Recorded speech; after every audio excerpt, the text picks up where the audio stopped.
Hello and welcome. My name is Aaron Johnson, and I wanted to welcome you to my new hometown in Sparta, Tennessee.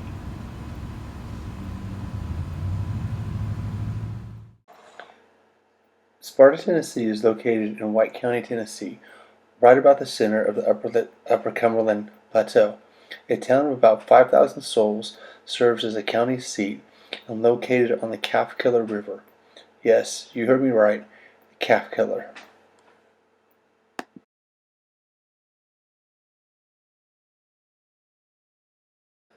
Sparta and White County are a great community, and upon recently retiring after 23 years in the Army, I decided to settle down so my wife and I could raise our kids here.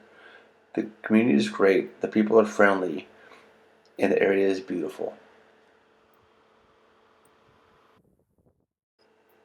I say my new hometown because I've only lived here about 7 weeks.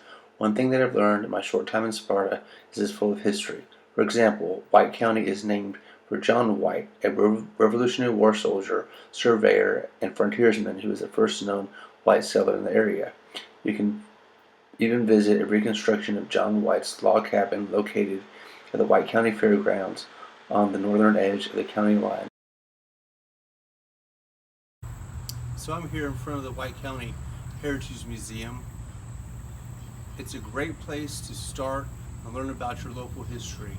So why don't we go inside and see what they have. Go. So as you can see, the museum has a lot of really interesting local history. Why don't we look around and see what we can find? Another piece of really interesting Sparta history is this gentleman, Joseph C. Betterton, who's in the U.S. Navy. He was actually at Pearl Harbor when it started getting bombed and went up on top of one of the buildings and actually started taking pictures.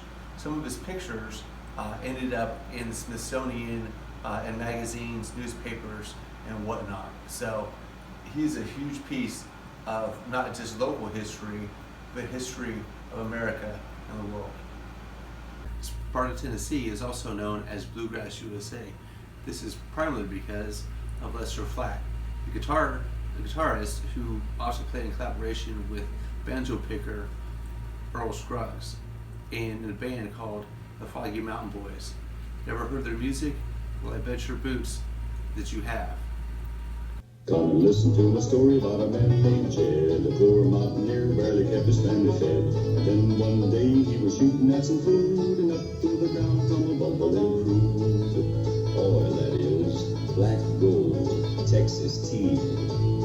Well, the first thing you know, old Jed's a millionaire. The kinfolk said, Jed, move away from there. Said, California is a place you ought to be. So they loaded up the truck and we moved to Beverly Hills, that is, swimming pools, movie stars. A Beverly Hillbilly. A good piece here in the museum is this Colt Model 1851. It belongs to General George Brill, who fought under in the Confederacy under Nathan Bedford Forrest. It was given to him by the citizens of Sparta. He was born here in 1822.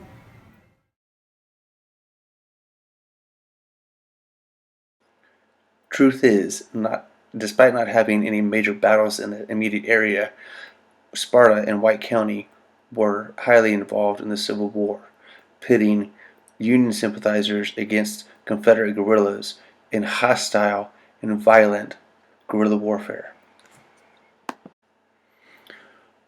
One of Sparta's most notorious villains was Samuel Champ Ferguson, a Confederate guerrilla who is claimed to have killed over 100 Union sympathizers and soldiers. Fortunately, or unfortunately, Ferguson was captured following the Civil War. Ironically, he was only one of 2 Confederate officers that were executed for war crimes following the war. Following his trial, Champ gave an exclusive interview to a reporter from the national newspaper, where he justified his actions as engaging in combat, blaming the death on another Confederate soldier, or just blatantly denied his involvement.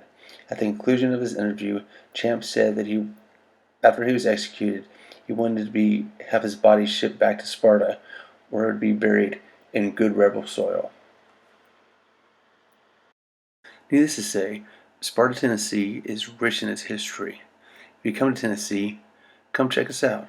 I'm sure you will not be disappointed.